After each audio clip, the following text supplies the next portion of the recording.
जसं काही माझ्या अनिकाला दुसरे कोणी मित्रमैत्रिणीच नाहीयेत असं नाहीये, आहेत. हो तेच म्हटलं ना मी काय आता उर्दूत बोलले का?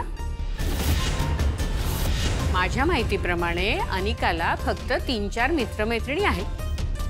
कारण ती मित्रमैत्रिणी निवडताना एकतर तिच्या स्टेटसला शोभतील असेच निवडते किंवा तिच्या होला हो करणारे निवडते. मग त्या 3-4 जणांच्यासाठी एवढ्या सगळ्या गिफ्ट्स म्हणजे गणित जरा चुकतंय ना? काय लपवताय? आता कुठला नवीन उद्योग करायला चाललात? बोला बोला. अगं नाही तिला अनिकाला तिला तिच्या काही मित्रमैत्रिणींना गिफ्ट द्यायची होती, अशी गिफ्ट.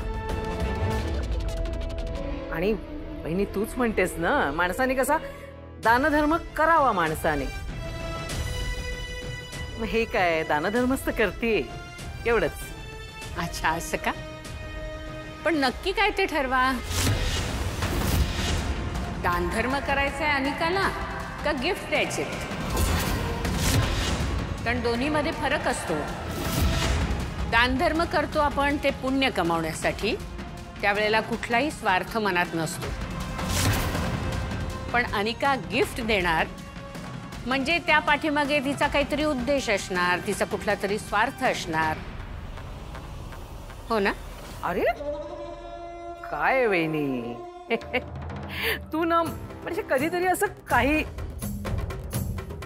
सॉरी त्यांच्यासमोरच बोलायला लागते, पण तू कधीतरी ना असं काहीही बोलतेस. म्हणजे माझ्या अनिकाला काही कमी आहे का?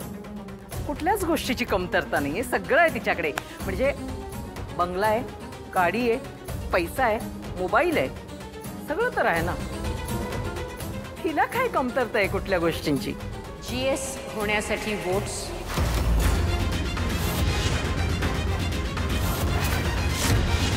तुम्हाला काय वाटतं ग?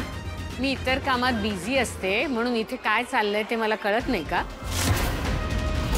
मी काही गोष्टींच्याकडे जाणीवपूर्वक दुर्लक्ष करत असते. पण माझ्या समोर असं काही चुकीचं घडत असेल ना तर मी त्याकडे दुर्लक्ष करणार नाही आणि मी शांतही बसणार नाही. अशा गिफ्ट्स देऊन जर अनिका कॉलेजमध्ये वोट्स विकत घेणार असेल तर ते मी होऊ देणार नाही. कारण असे भ्रष्ट संस्कार मला तिच्यावर होऊ द्यायचे नाहीयेत.